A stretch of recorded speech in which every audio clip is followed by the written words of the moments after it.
கொலேசியருக்கு எழுதிய திருமுகம் 3ஆம் அதிகாரம். குடும்ப ஒழுக்கம். திருமணமான பெண்களே, உங்கள் கணவருக்கு நீங்கள் பணிந்திருங்கள். ஆண்டவரை சார்ந்து வாழ்வோருக்கு இதுவே தகும்.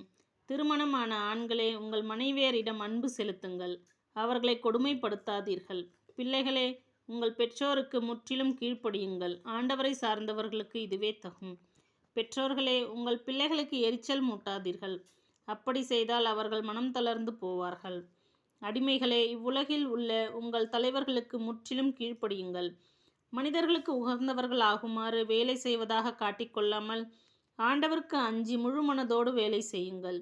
நீங்கள் செய்கின்ற அனைத்து வேலைகளையும் மனிதருக்காக அல்ல, ஆண்டவருக்காகவே செய்கிறீர்கள் என உணர்ந்து உளமாற செய்யுங்கள்.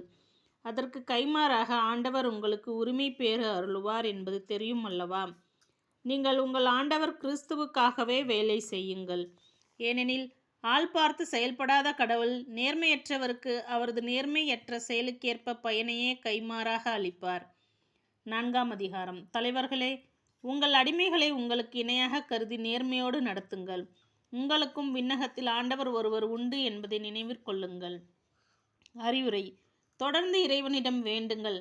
விழிப்போடும் நன்றி உணர்வோடும் அதில் ஈடுபடுங்கள். நாங்கள் நற்செய்தியை அறிவிப்பதற்கான வாய்ப்பை கடவுள் உங்களுக்கு தருமாறு அவரிடம் எங்களுக்காகவும் வேண்டுங்கள். அப்பொழுது கிறிஸ்துவை பற்றிய மறைபொருளை நாங்கள் எடுத்துரைக்க முடியும். இம்மறைபொருளின் பொருட்டே நான் சிறைப்பட்டிருக்கிறேன். நான் பேச வேண்டிய முறையில் பேசி இம்மறைபொருளை வெளிப்படுத்தும் ஆற்றலை பெற எனக்காக வேண்டுங்கள். திருச்சபையை சேராதவர்களிடம் ஞானத்தோடு நடந்து கொள்ளுங்கள். காலத்தை நன்கு பயன்படுத்துங்கள். உங்கள் பேச்சு எப்பொழுதும் இனியதாயும் சுவையுடையதாயும் இருப்பதாக.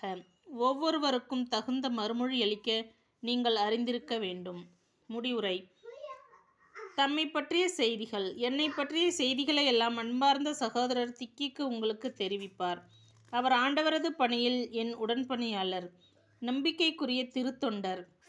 எங்களை பற்றிய செய்திகளை உங்களுக்கு தெரிவித்து உங்கள் உள்ளங்களை ஊக்குவிக்கவே அவரை உங்களிடம் அனுப்பி வைக்கிறேன். நம்பிக்கைக்குரிய அன்பார்ந்த சகோதரர் ஒனேசிமோவையும் அவரோடு அனுப்பி வைக்கிறேன். அவர் உங்கள் திருச்சபையை சேர்ந்தவர். அவர்கள் இங்கு நடப்பவை அனைத்தையும் உங்களுக்கு தெரிவிப்பார்கள்.